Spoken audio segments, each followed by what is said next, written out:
Hey everyone, and welcome back to the British Accent Podcast. I'm Emily. And I'm Nick. It's good to have you here with us again. Today we're talking about something that's often overlooked, especially in this fast-paced, keep-it-together kind of world, softness. And the idea that, maybe, just maybe, you don't have to be strong all the time.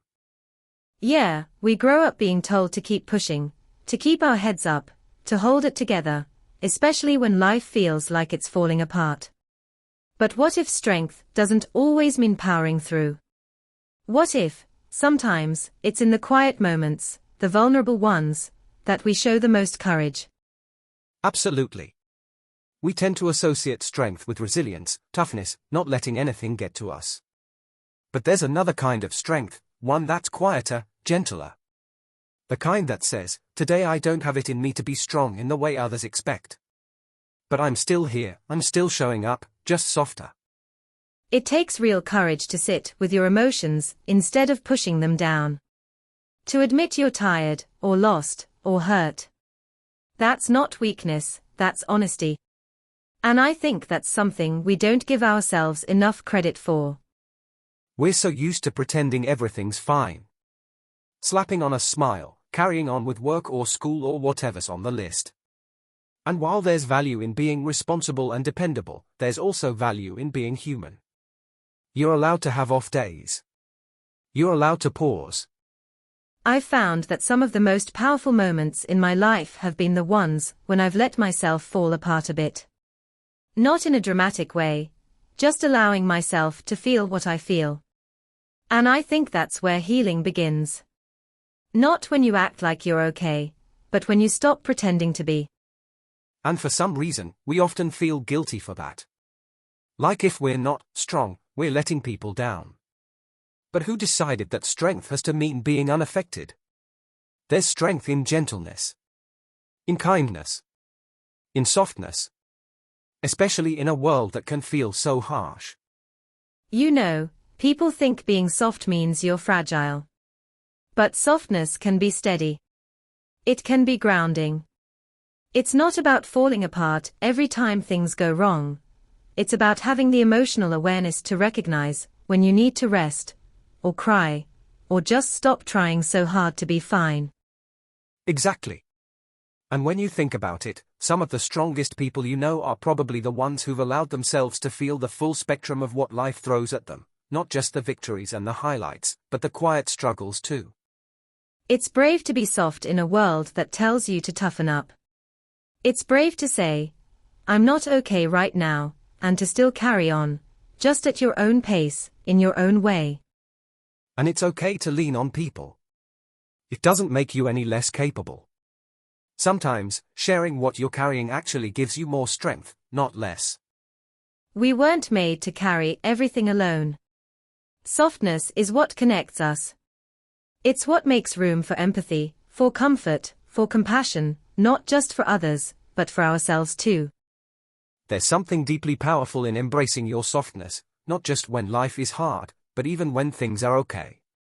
Because when you stop judging yourself for feeling deeply, when you stop apologizing for needing rest, or space, or reassurance, you start giving yourself the kind of love that no external strength can offer. And I think that's when healing happens. When you give yourself permission to be seen as you are, not as you think you're supposed to be. You don't need to be strong every day to be worthy. You don't need to have all the answers to be valid. Your softness is not a setback. It's not a flaw. It's a doorway to understanding and wholeness. And maybe, if we allowed more softness into our lives, we'd stop trying so hard to prove we're okay. Maybe we'd begin to realize that being gentle with ourselves, especially on the days when everything feels a bit too much, isn't indulgent. It's necessary. Softness doesn't mean giving up. It means honoring what's real for you, instead of forcing yourself to perform some version of strength that doesn't feel true. You can be soft and still be committed. You can be tender and still be resilient. And that's the shift, isn't it? Redefining what strength really means. Letting go of this rigid image that we have to be tough all the time, and realizing that sometimes, the bravest thing we can do, is to simply admit that we're tired. That we're hurting. That we need a moment to just be. So today, if you're listening and you feel like you're not doing enough, if you feel like you're supposed to be handling it better, take this as your reminder that your softness is not a problem. It's part of what makes you beautifully human. And on the days when you feel raw and messy and unsure, those days still count. You still count. Even if all you did was sit with your feelings. Even if all you did was survive. Because surviving, softly, slowly, imperfectly, is still surviving. And sometimes, that's more than enough. You know what's interesting, Emily? I think for a long time, I confused strength with silence. Like, if I wasn't talking about how I felt, if I just got on with things, that made me stronger. But over time, I realized, all that did was make me feel disconnected, from myself and from the people around me. Absolutely. We're often told that showing emotion is weakness. But actually, being honest about your emotions, even if they don't look polished or inspiring, that takes courage.